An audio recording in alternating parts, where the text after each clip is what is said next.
अजीज बहनों भाइयों, जय मसीह की। राइकल ऑफ जीसस ये मेरे चैनल का नाम है और आप सबका स्वागत करता हूं।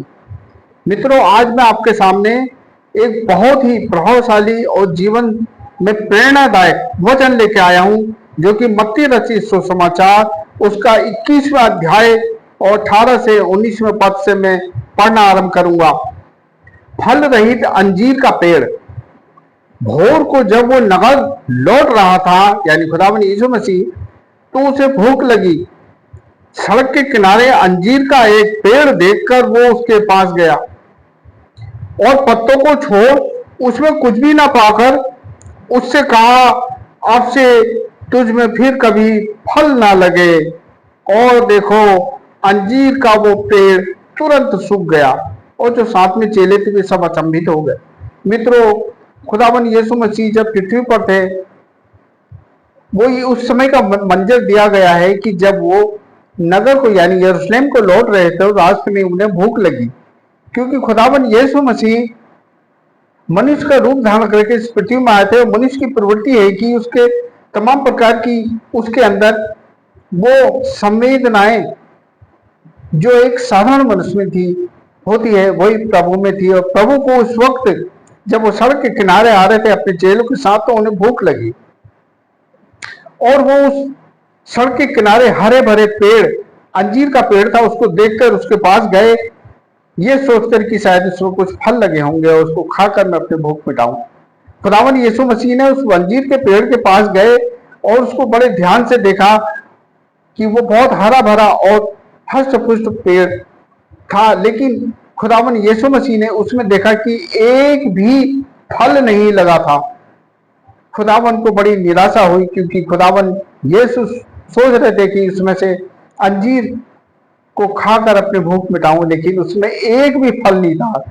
तब खुदावंद को बड़ी निराशा हुई और खुदावंद यीशु ने कहा कि आज के बाद तुझ में एक भी फल ना लगे। और देखो, वो अंजीर का पेड़ सूख गया और चेले अचंभित हो गए कि ये कैसे सूख गया। मित्रों, बहनों, भाइयों, आज हमारे जीवन में यही है कि हम अपनी जिंदगी बहुत ही अच्छे रूप में और बड़े सुदृढ़ रूप में साफ सुथरी अच्छी जिंदगी काट रहे हैं और हम मसीही लोग कहलाते हैं, प्रभु के विश्वासी कहलाते हैं और हरे भरे दिखते हैं। लेकिन यदि हमारी जिंदगी में आत्मा के फल नहीं लगे हैं तो प्रभु निराश हो जाएगा।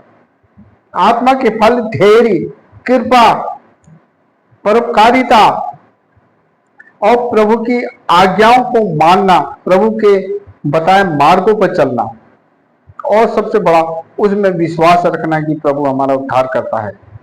मित्रों, बहनों, भाइयों, आज हमें सतर्क होना है और हमें देखना है कि अपने जीवन को कि कहीं हम फल रहित तो नहीं है, हमारे अंदर आत्मा के फल है या नहीं है। यदि आत्मा के फल नहीं है तो प्रभु को निराशा हाथ लगेगी और प्रभु हमको दंडित करेगा। मित्रों, बहनों, भाइयों, आज हमें सचेत होना है और हमें देखना है कि हमारे अंदर आत्मा के फल लगे हैं, यानी कृपा, दया, धैर्य, प्रभु की आज्ञा पालन करना, उसके वचन के अनुसार अपना जीवन व्यतीत करना। मित्रों, इसके लिए हमें प्रभु ने एक बहुत बढ़िया तरीका बताया है और वो ये कि उसने अपना वचन हमारे हाथों में दे दिया है। ये वचन यानी बाइबल परमेश्वर का एक जीवित दोधारी वचन है और ये जीवन को चलाने के लिए एक इंस्ट्रक्शन है। और प्रभु से इन वचनों के द्वारा हमसे बातें करता है।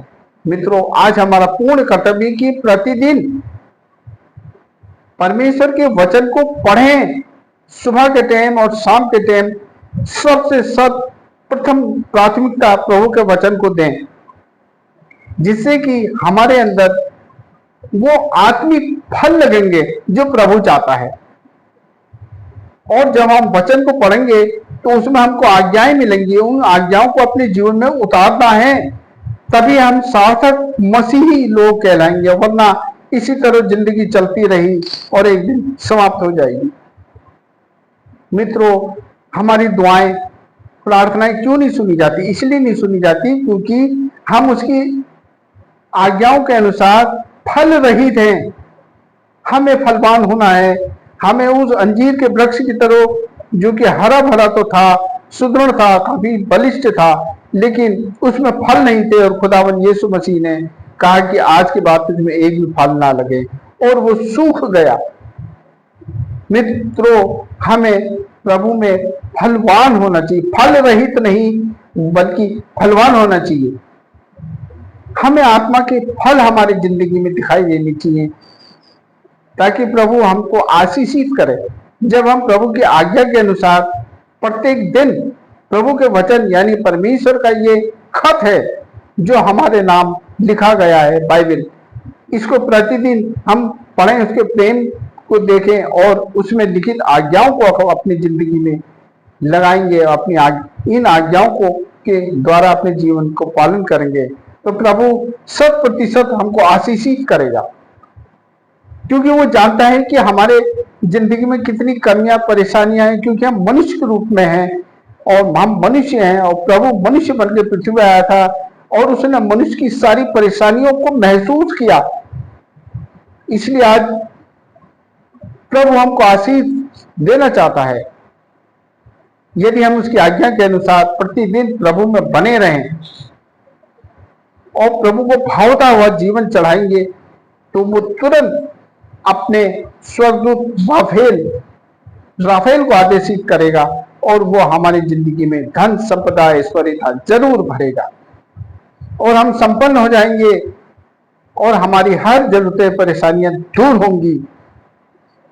जब हम फलवान होंगे, यानी आत्मा के फल हमारी जिंदगी में दिखनी चाहिए, जिससे कि प्रभु प्रसन्न हो और हमारी मदद करे। मित्रों, एक दिन हमें तो इस पृथ्वी से जाना जरूर है, लेकिन हमें प्रभु ने इसलिए भेजा है कि हम इस पृथ्वी पर रहते हुए उसकी आज्ञाओं का पालन करें और अब अपना जीवन उसको भावता हुआ चढ़ाएं, तो हमको आशीषित करेगा। उसने सुलेमान को इसलिए आशीषित किया क्योंकि उसकी आज्ञाओं के अनुसार उसने अपना जीवन व्यतीत किया और ज्ञान बुद्धि समझ उसने मांगी, और प्रतिदिन उसने प्रभु के वचन को अपने हृदय की पट्टियों पर लगाए रखा। और इसी प्रकार दाऊद को भी उसने आशीषित किया, क्योंकि इन्होंने प्रभु के वचन को अपने जिंदगी में प्राथमिकता दी। मित्रों, आज आपसे मैं आह्वान करना चाहता हूं कि परमेश्वर के वचन को प्रतिदिन पढ़ें और उसकी आज्ञाओं के अनुसार अपना जीवन भी व्यतीत करें, और आत्मा के फल आपकी जिंदगी में दिखाई देंगे, तो प्रभु आपको बहुत आशीष देगा और आप कभी परेशानी या दुखी नहीं होंगे, किसी भी चीज से परेशान नहीं होंगे।